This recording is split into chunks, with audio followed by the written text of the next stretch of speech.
तो इस प्रस्तुत श्लोक में आप सुनते आ रहे हैं, महाराज पृथु के साथ चारों कुमारों का वार्तालाप चल रहा है। चारों कुमार महाराज पृथु के प्रश्न का उत्तर दे रहे हैं। इस श्लोक में बता रहे हैं कि धन कमाने तथा इंद्रिय तृप्ति के लिए उसके उपयोग के विषय में निरंतर सोचते रहने से मानव समाज के प्रत्येक व्यक्ति का पुरुषार्थ विनष्ट होता है। जब कोई ज्ञान तथा भक्ति से शून्य हो जाता है, वह वृक्षों तथा पत्थरों की सी जड़ योनियों में प्रवेश करता है। मानव जीवन में चार पुरुषार्थ बताए गए: धर्म, अर्थ, काम और मोक्ष। वैदिक विधान है, मनुष्य को धर्म का आचरण करते हुए अर्थ कमाना चाहिए और अर्थ का उपयोग भगवान की सेवा में करते हुए अंत में मोक्ष को प्राप्त करना चाहिए। धर्म, अर्थ, काम और मोक्ष। किंतु आधुनिक सभ्यता ऐसी है कि धन आना चाहिए चाहे जैसे आवे। भगवद गीता के 16वें अध्याय में भगवान कहते हैं, आशा पास सतैर्बद्धा काम क्रोध परायणा ही हन्ते काम भोगार्थम अन्यायन अर्थ संचयान।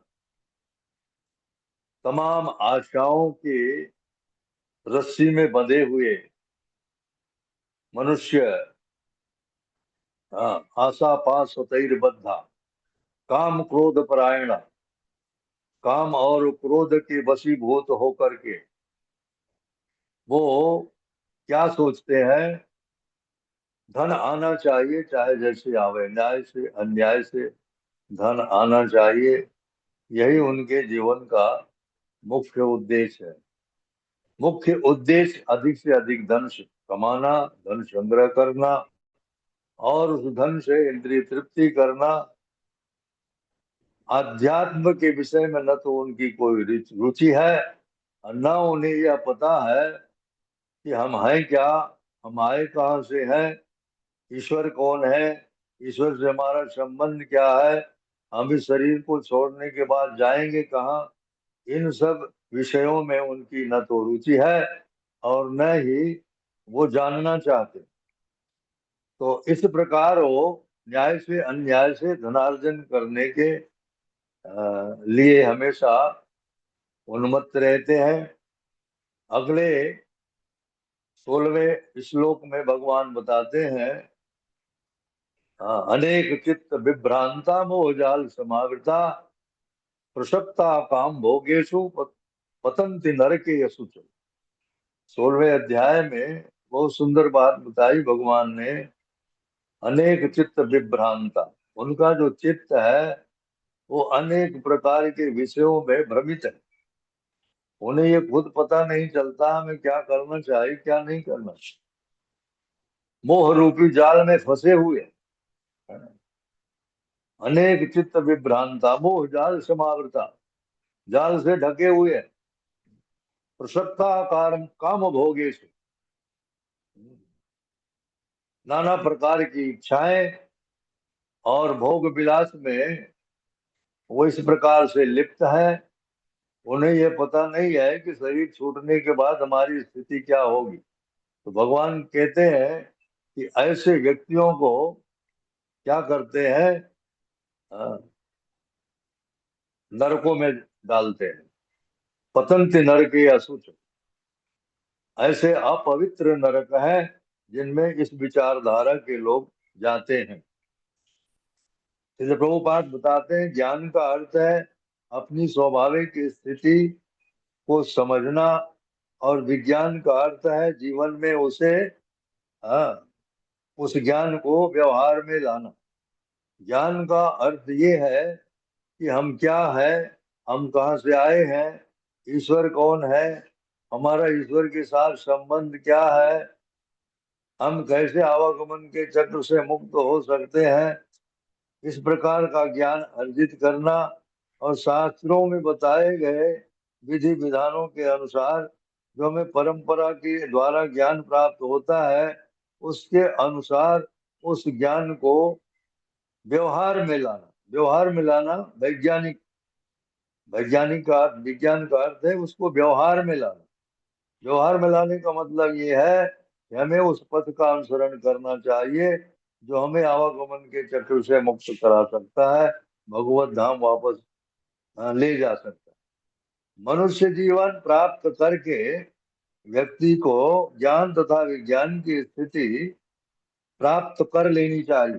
शिल प्रभुपाद बता रहे हैं ज्ञान विज्ञान की स्थिति को प्राप्त कर लेना चाहिए कि मानव जीवन एक प्रकार का अवसर है, और ये अवसर ऐसे ही अगर बीत गया बिना आत्म साक्षात्कार किए, तो ये दोबारा अवसर बहुत समय के बाद मिलेगा। 84 लाख योनियों में भटकने के बाद, नाना प्रकार की योनियों में हम कष्ट सहते हुए भ्रमते हुए, और कभी भगवान की कृपा से हमें फिर मनुष्य जीवन मिलेगा तो ही हम प्रयास कर पाएंगे, क्योंकि अन्य योनियों में हम प्रयास नहीं कर सकते। कि मानव देह ही ऐसा देह है जो भगवत प्राप्ति के लिए उपयुक्त है।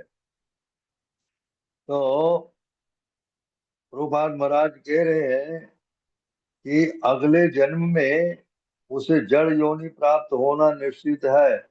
यदि हम इस मानव जीवन का दुरुपयोग करते हैं, हाँ, पशुओं की तरह जीवन यापन करते हैं, तो निश्चित ही हमें अगला जीवन वृक्ष योनि में मिलेगा। वृक्ष योनि में अगर जन्म मिल जाएगा, पर्वत बन जाएंगे, हाँ, तो हम भगवान की भक्ति नहीं कर सकते हैं, आध्यात्मिक चिंतन नहीं कर सकते हैं, भगवान के नाम का जप नहीं कर सकते, कीर्तन नहीं कर सकते, सुन नहीं सकते, किसी प्रकार का हम ऐसा कार्य नहीं कर पाएंगे, क्योंकि वो जड़ वस्तु है। वृक्ष और पर्वत ये स्थावर जो न चलने वाले योनियां हैं, जिनमें कोई मूवमेंट नहीं होता है, ऐसी योनियों में हमको जब जन्म मिलेगा तो हम एक जगह स्थिर रह करके प्रकृति के थपेड़े सहेंगे, बरसात सहेंगे, गर्मी सहेंगे, सर्दी सहेंगे, नाना प्रकार के प्राकृतिक आपदाओं को सहते रहेंगे। ऐसी जड़ योनि भगवत साक्षात्कार करने के लिए असंभव है। तो ये जो योनियां मिल जाएंगी, जीवन की यह अवस्था पुण्यताम या मुक्तिताम कहलाती है, जिसका अर्थ है सभी कार्यकलाप शून्य हो जाना। सभी कार्यकलाप शून्य हो जाना। अभी तो हमें मानव शरीर मिला है, हमें इंद्रियां मिली हैं, ज्ञान इंद्रियां हैं, कर्म इंद्रियां हैं, और इन ज्ञान इंद्रियों और कर्म इंद्रियों के द्वारा हम कर्म करते हैं। शरीर हमारा क्रियाशील रहता है, नाना प्रकार के कर्मों में हम लगे हुए रहते हैं। किंतु जब हम जड़ बन जाएंगे तो हमारे पास ऐसी इंद्रियां नहीं होंगी कि हम ऐसे कोई कार्य कर सकेंगे। किंतु कुछ ऐसे दार्शनिक हैं जो मानव जीवन में भी कहते हैं कोई ईश्वर विश्वर नहीं है, आप ही ईश्वर हो, आप भगवान हो। हाँ, वो ये नहीं समझते हैं कि किस प्रकार से भगवान का साक्षात्कार किया जा सकता है। शून्यवादी इनको कहते हैं, सब शून्य मानते हैं, ये निराकार है। भगवान को कहते हैं निराकार है, उसको न न हाथ पैर है, न कोई इंद्रियां है। हाँ? उनको एक रामायण की चौपाई उनको मालूम है। हाँ, क्या कहते हैं कि कर बिन कर्म करे विधिनाना, बिन पग चले सुने बिन काना, कर बिन कर्म करे विधिनाना, आनन रहित सकल रस भोगी, बिन वाणी वक्ता वण योगी। वो भगवान को समझते हैं कि उनके पास कोई इंद्री ही नहीं, वो बिना कान के सुनते हैं, बिना पैर के चलते हैं, बिना हाथ के नाना प्रकार के कार्य करते हैं। इन मूर्खों को ये पता नहीं है कि भगवान के पास वो सारी इंद्रियां हैं जो हमारे पास है, क्योंकि हम भगवान के अंश हैं। भगवान के हम अंश हैं, तो भगवान के पास जितनी इंद्रियां हैं, हमारे हमारे पास भी वो इंद्रियां हैं। हाँ, भगवान की इंद्रियां दिव्य हैं, चिन्मय हैं, और हमारी इंद्रियां जो हैं वो भौतिक हैं, क्योंकि भौतिक शरीर की रचना भौतिक प्रकृति के द्वारा हुई है। हमारी इंद्रियों से हम भगवान की इंद्रियों की तुलना नहीं कर सकते हैं। भगवान चलने में समस्त देवताओं को पीछे छोड़ देते हैं। इस उपनिषद में ऐसा श्लोक है। भगवान इतनी तेजी से, इतनी गति से चलते हैं कि वो समस्त देवताओं को पीछे छोड़ देते हैं। उनके साथ कोई कंपटीशन नहीं कर सकता है, वो जितनी गति से चल सकते हैं। वो एक जगह बैठे बैठे पूरे आध्यात्मिक और भौतिक जगत को देख सकते हैं। कहाँ क्या चल रहा है उनकी दृष्टि से कुछ भी ओझल नहीं है। एक प्रकार से आप कह सकते हैं कि सब कुछ भगवान के अंदर ही घटित हो रहा है। ये सारी क्रियाकलाप जो हो रहे हैं भौतिक जगत के, आध्यात्मिक जगत के, ये सब भगवान के अंदर ही हो रहे हैं। ये सारी सृष्टि भगवान के अंदर ही है, किंतु भगवान कहते हैं कि मैं इससे पृथक हूँ, मुझसे पृथक कुछ भी नहीं है, और मैं पृथक भी हूँ। हाँ, यही बात जो है द्वैत अद्वैत। भगवान कहते हैं मैं एक साथ, मत्ता परतरम नान्यत् किंचित् धनंजय। हाँ, मुझसे अलग कुछ नहीं है हे अर्जुन, सब कुछ मुझ में है और सब में मैं हूँ। इस प्रकार की धारणा मनुष्य में होनी चाहिए कि हम भगवान से छुप करके कुछ नहीं कर सकते। कई लोग क्या है, पाप कर्म जब करते हैं तो सोचते हैं कि हमें कोई देख नहीं रहा है कि नहीं, हमें कोई देख नहीं रहा, ऐसा विचार उनके अंदर उत्पन्न होता है, और वो पाप कर बैठते हैं। किंतु उन्हें ये पता नहीं है हमारे क्रियाकलाप के 12 गवाह हैं, 12 विटनेस हमारे क्रियाकलाप के। हम जो भी कार्य करते हैं इसके 12 गवाह हैं। पहले गवाह तो देखिए आप, दिन में सूर्य है, भगवान सूर्य सर्वत्र। हाँ, और रात्रि में चंद्रमा और तारे हैं। हाँ, पवन देवता है, दसों दिशाओं के दिक्पाल हैं, ऊपर आकाश है, नीचे पृथ्वी है, परमात्मा हमारे हृदय में बैठा है।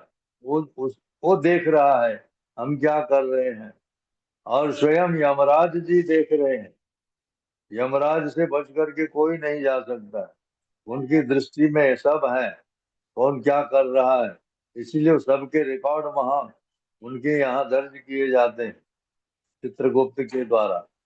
तो मनुष्य को हमेशा ये सतर्क रहना चाहिए कि हम कोई ऐसा कार्य न करें, हाँ, जिसके फलस्वरूप हमें, हाँ, ये शरीर छोड़ने के बाद जड़ योनि में जाना पड़े।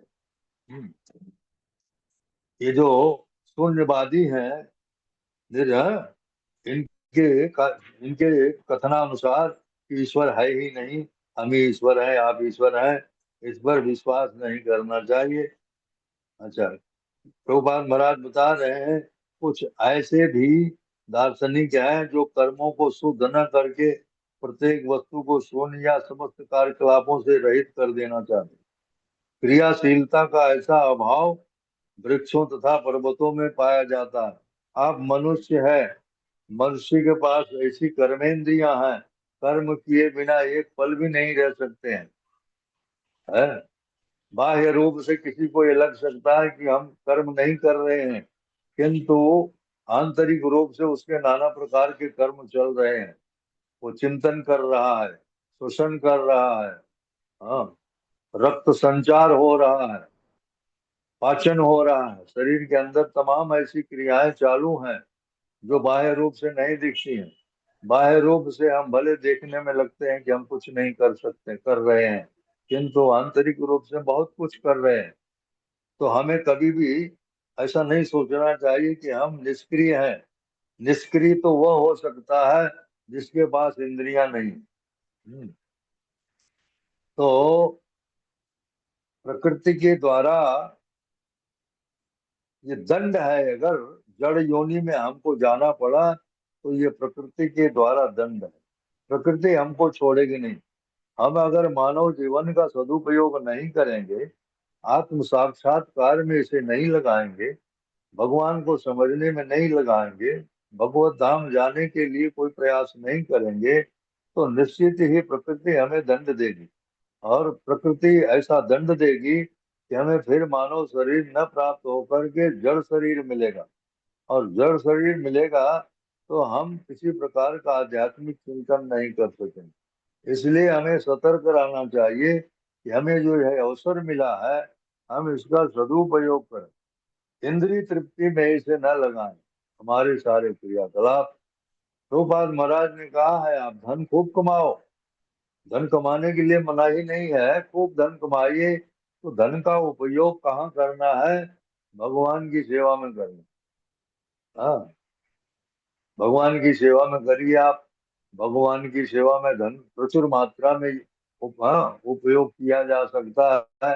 आप अच्छा अच्छा भगवान के लिए नैवेद्य ऑफर करो, वस्त्र अच्छे अच्छे वस्त्र ऑफर करो, मंदिर बनवाओ। तमाम ऐसे कार्य हैं जो आप भगवान की सेवा में कर सकते हैं। और अपनी सारे धन संपत्ति, सारी इंद्रियों को भगवान की सेवा में लगा करके और उसे सार्थक बना सकते। जो धन भगवान की सेवा में नहीं लगता है, वह धन एक प्रकार से विनाशकारी होता है। यदि आप धन संचय करके छोड़ जाओ तो संचित धन जिसे मिलता है वह भी नष्ट होता है और वह धन भी नष्ट हो जाता है। संचित धन जिसे प्राप्त होता है, बिना परिश्रम के प्राप्त होता है, वह स्वाभाविक रूप से वो ऐसे कार्यों में लिप्त हो जाता है कि उसमें वो सारा धन भी चला जाता है और अंत में उस धन को पाने वाला वह व्यक्ति भी विनष्ट हो जाता है। इसलिए धन संचय करने की आवश्यकता नहीं है, धन को भगवान की सेवा में लगाने की आवश्यकता है, जिससे हमारा ये मानव जीवन सफल हो जाए। हाँ, यही इस श्लोक में बताया जा रहा है कि हम शून्यवाद की तरफ आकर्षित न हो। हमें भगवान के साथ, हाँ, भगवान के जो रूप है उनका चिंतन करना चाहिए, उनके लीला का श्रवण करना चाहिए और भगवान के नित्य जो सेवा में लगे हैं उनकी सेवा करना चाहिए। और भगवान का नाम जप करना चाहिए, कीर्तन करना चाहिए, भगवान को अर्पित किया गया प्रसाद पाना चाहिए। इन सब कार्यों को करके हम अपने जीवन को सार्थक बना सकते हैं और इस प्रकार हमारा भगवत धाम जाने का मार्ग जो है वो प्रशस्त हो जाता है। क्योंकि यही मानव जीवन का उद्देश्य है। हरे कृष्ण।